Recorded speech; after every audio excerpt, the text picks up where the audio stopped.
Vijay sir. அன்னைக்கு காலையில 6 மணி இருக்கு. நான் காலையில காஃபி குடிச்சிட்டு கக்கா போயிட்டு வரேன். மணி 8. அப்ப நான் டைனிங் டேபிள்ல போய் சாப்பிட்டுட்டு இருக்கிறப்ப நம்ம ஆனந்தும் ஆதவர்ஜுனாவும் வராங்க. இந்த மாதிரி தலைவா, மக்களை நேரடியா சந்திக்கணும். 2026 இன்னும் 3 மாசத்துல வரப்போகுது.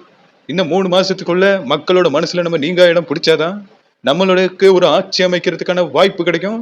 ஏற்கனவே நம்மளுக்குன்னு ஒரு ஃபேம் இருக்குன்னு அவங்க 2 பேரும் சேர்ந்து உசுப்பேத்தி விட்டாங்க.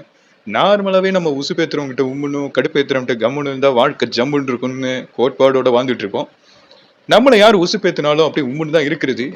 சரி, ஆகிறப்படி ஆகட்டும், பாருங்க, நம்மளும் போய் மக்களை சந்திச்சுட்டு வருவோம் அப்படின்னு சொல்லி பாத்தீங்க அப்படின்னா அரியலூருக்குள்ள போறேன். பவர் கட் ஆகுது. சரி, திருச்சிக்குள்ள போறேன். மைக் ஒயர் கட் ஆகுது.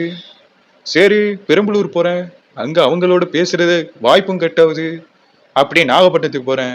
அங்க எல்லாமே ஹிட் ஆகுது. அப்படியே சாயங்காலம் திருவாரூருக்கு போறேன்.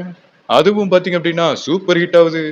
ஸோ இங்க நான் என்ன சொல்ல வந்தேன் அப்படின்னா, வாழ்க்கையில நாம ஒரு விஷயத்த கட் ஆகுதுன்னு நினைச்சு தோஞ்சிடக்கூடாது. வாழ்க்கையில கட் ஆகுற ஒவ்வொரு விஷயத்திலையும் அடுத்து ஒரு ஹிட்டை நோக்கி தான் போகணும் அப்படிங்கிற மோட்டிவேஷன்ல இருந்தா அது பிளாக் பஸ்டர் ஹிட் ஆகும்னு இந்த இடத்துல சொல்லிக்கிறேன்னா. வணக்கங்கண்ணா. ஓகே.